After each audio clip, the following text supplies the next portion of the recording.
नमस्कार, आप देख रहे हैं जनभावना टाइम्स। आपके साथ मैं हूं अंकिता। आज देश के सबसे बड़े उद्योगपति टाटा ग्रुप के पूर्व चेयरमैन रतन टाटा का जन्मदिन है। अरबपति, कारोबारी और बेहद दरियादिल इंसान रतन टाटा अब 86 साल के हो चुके हैं। रतन टाटा एक ऐसी शख्सियत है जिन्होंने टाटा ग्रुप को नई बुलंदियों तक पहुंचाकर देश दुनिया में बहुत बड़ा नाम कमाया है। देश के बड़े बिजनेसमैन रतन टाटा ने अपने करियर की शुरुआत बतौर कर्मचारी की थी, लेकिन 21 वर्षों तक टाटा समूह का नेतृत्व कर रतन टाटा ने इसे बुलंदियों पर पहुंचा दिया। लेकिन प्यार और शादी के मामले में किस्मत ने उनका साथ नहीं दिया। यही वजह है कि 4 बार शादी के करीब पहुंचने के बाद भी वो अब तक कुंवारे हैं। रतन टाटा की शख्सियत देखें तो वो सिर्फ एक बिजनेसमैन ही नहीं, बल्कि एक सादगी से भरे नेक और दरियादिल इंसान हैं। आइए जानते हैं उनके जीवन के अनसुने किस्से के बारे में। रतन टाटा का जन्म 28 दिसंबर 1937 को हुआ था। उनका पालन पोषण उनकी दादी नवाज़बाई टाटा ने किया। टाटा समूह के संस्थापक जमशेद जी टाटा हैं, जो कि रतन टाटा के परदादा हैं। उनके माता पिता 1948 में अलग हो गए थे। तब वो महज 10 साल के थे और इसीलिए उनका पालन पोषण उनकी दादी ने किया।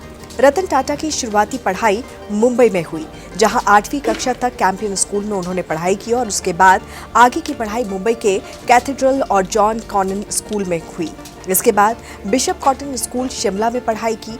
1955 में न्यूयॉर्क शहर के रिवरडेल कंट्री स्कूल में डिप्लोमा हासिल किया। वहीं अपनी पढ़ाई पूरी करने के लिए हार्वर्ड बिजनेस स्कूल चले गए। रतन टाटा ने आर्किटेक्चर एंड स्ट्रक्चरल इंजीनियरिंग की डिग्री कॉर्नेल यूनिवर्सिटी से हासिल की और फिर वहीं बसने का मन बना दिया। लेकिन दादी की तबीयत खराब होने के चलते उन्हें भारत वापस आना पड़ा।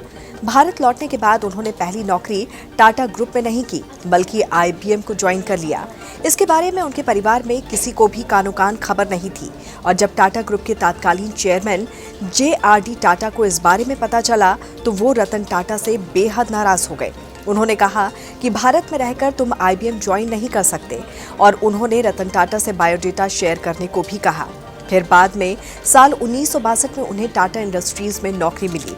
टाटा समूह के साथ अपना करियर शुरू किया और उनकी पहली नौकरी टाटा स्टील के शॉप फ्लोर पर ऑपरेशनल को मैनेज करना था। यहाँ पर उन्होंने छोटे से छोटा हर काम किया और कामों का अनुभव लेने के बाद वो कंपनी के सर्वोच्च पद पर पहुंचे। 1991 में रतन टाटा ने टाटा सन्स और टाटा ग्रुप का अध्यक्ष पद संभाला। इसी समय की बात है जब रतन टाटा को एक लड़की से प्यार हो गया था और वो शादी भी करने वाले थे। लेकिन 1962 के भारत चीन युद्ध के बाद लड़की के परिवार ने उन्हें भारत आने से रोक दिया और उनकी शादी नहीं हो सकी। उन्हें अपनी लाइफ में 4 बार प्यार हुआ, लेकिन चारों बार हालात ऐसे बने कि किसी न किसी वजह से उनकी शादी नहीं हो सकी। वहीं टाटा ग्रुप की बात करें तो उनके पास करोड़ों की लग्जरी कार बनाने वाली लैंड रोवर है, लेकिन उन्होंने अमीरों और गरीबों सबका ख्याल रखा। रतन टाटा ने 2009 में सबसे सस्ती कार बनाने का वादा किया और इसके बाद टाटा ने केवल 1 लाख रुपए में नैनो बाजार में उतार दी। इतना ही नहीं, रतन टाटा हमेशा अपने कर्मचारियों के साथ खड़े रहे। कोरोना काल में भी जब कंपनियां बड़े पैमाने पर कर्मचारियों की छटनी कर रही थी तो रतन टाटा ने इसका विरोध किया और कहा कि ये नैतिकता के खिलाफ है। रतन टाटा एक बार कर्मचारी की जान बचाने के लिए खुद विमान उड़ाने को भी तैयार हो गए थे। टाटा मोटर्स के MD प्रकाश M तेलन की तबीयत अचानक खराब हो गई थी। इसके बाद उन्हें मुंबई एयरलिफ्ट किया जाना था, लेकिन रविवार होने की वजह से एयर एम्बुलेंस का बंदोबस्त नहीं हो पाने पर वो कंपनी का प्लेन उड़ाने के लिए तैयार हो गए थे।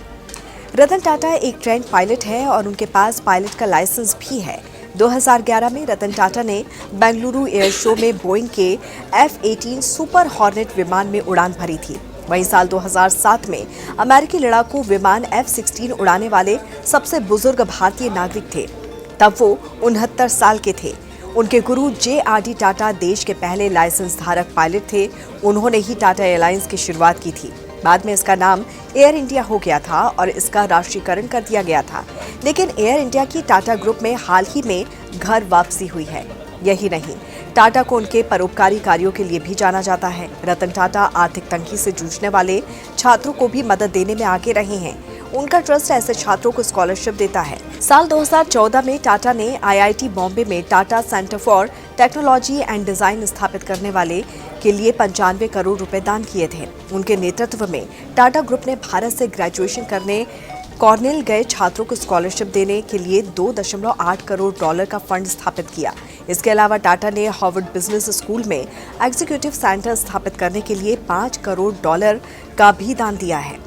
बॉम्बे हाउस में बारिश के मौसम में आवारा कुत्तों को अंदर आने देने का इतिहास जमशेदजी टाटा के समय से है। रतन टाटा ने इस परंपरा को जारी रखा। आपको बता दें कि उनके बॉम्बे हाउस मुख्यालय में हाल के रेनोवेशन के बाद भी आवारा कुत्तों के लिए एक कुत्ता घर है, जिसमें कैनल, भोजन, पानी, खिलौने, तमाम तरह के स्पोर्ट्स ग्राउंड भी वहां पर मौजूद हैं।